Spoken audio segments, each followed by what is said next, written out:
करनी सेना ने हत्या के विरोध में राजस्थान बंद का आह्वान किया तो सड़क पर सैकड़ों कार्यकर्ता और नेता उतर आए, हंगामा किया, गहलोत सरकार पर सवाल उठाए और पूछा कि बार बार गुहार लगाने पर भी सुखदेव सिंह गोगामेड़ी को सिक्योरिटी क्यों नहीं दी गई।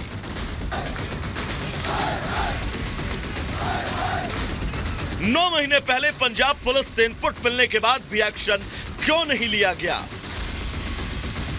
क्यों नहीं समय रहते कोई कार्रवाई की गई।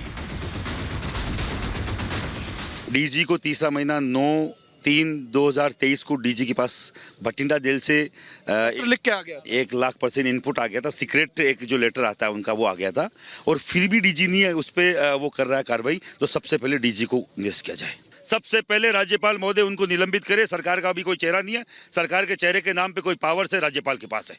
अभी के अभी कोई और अधिकारियों के बाद में करना निलंबन, पहले इसको करो निलंबित, जिसने हमारे भाई को मरते हुए छोड़ दिया, और उसके बाद में अशोक गहलोत पे कार्रवाई हो। जो गृह मंत्रालय उन्हीं के पास 1,00,000% गृह मंत्रालय का चार्ज अशोक गहलोत के पास था, उनके पास भी ये इनपुट था। तो हम सीधा हमें लग रहा है कि सब इनकी मिली भगत है, मरने के लिए छोड़ दो और बाद में ये हाउलर करते रहेंगे। करनी सेना के समर्थन में बीजेपी भी उतर आई। गोगामेड़ी की हत्या को दिया कुमारी ने सिक्योरिटी फेलियर बताया तो आचार्य बाल मुकुंद ने राजस्थान में योगी मॉडल के तहत बुलडोजर एक्शन की मांग की और गहलोत सरकार पर सवाल उठाए।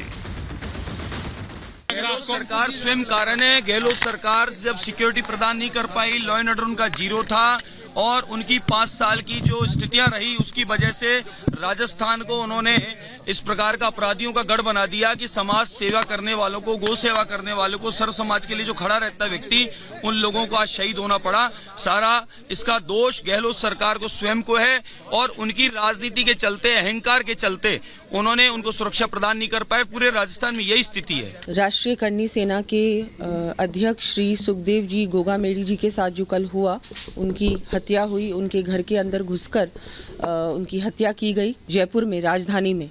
मैं बहुत ही बिल्कुल स्तब्ध हूँ और मेरे पास शब्द ही नहीं है कि मैं किन शब्दों से उनके परिवार को क्या कहें उनको। मुझे लगता है कि इस तरह की घटना किसी के साथ नहीं होनी चाहिए।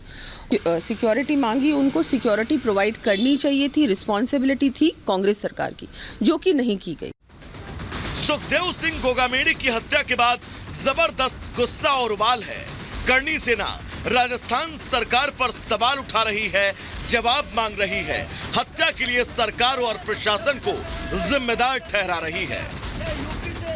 दादा के ऊपर इतनी बड़ी विपदा आ रही तो हमने निर्णय लिया, सरकार से निवेदन किया, हाथ जोड़े, पैर पड़े, हमने ये कहा, लेटर लिखा कि हमारे दादा को सिक्योरिटी प्रोवाइड किया जाए। आज यदि वो सिक्योरिटी होती तो आज दादा हमारे बीच में होते। यदि मैं आपसे एक सवाल की बात कहना चाहता हूँ, सिंपल, प्रशासन चाहे और कानून चाहे तो चप्पल चोरी मंदिर से नहीं हो सके तो फिर अंदर में आकर घुस के ठक ठक ठक ठक गोली मारता है। वो कौन से गली से गया, वो कौन सी गाड़ी से फरार हुआ, वो कौन सा मंत्री मिला हुआ है, वो कौन सा माफिया मिला हुआ है, मुझे इसका जवाब नहीं चाहिए, मुझे इसका रिजल्ट चाहिए, मुझे इसका रिजल्ट चाहिए। तलवार का जवाब तलवार से, गोली का जवाब गोली से। करनी सेना की राज्य सरकार को सीधी चेतावनी है। उनका कहना है कि अगर जल्द से जल्द अपराधी नहीं पकड़े गए तो प्रदर्शन और उग्र होगा। अभी सिर्फ राजस्थान बंद है, कल पूरा देश बंद होगा। Bureau report, Republic Bharat.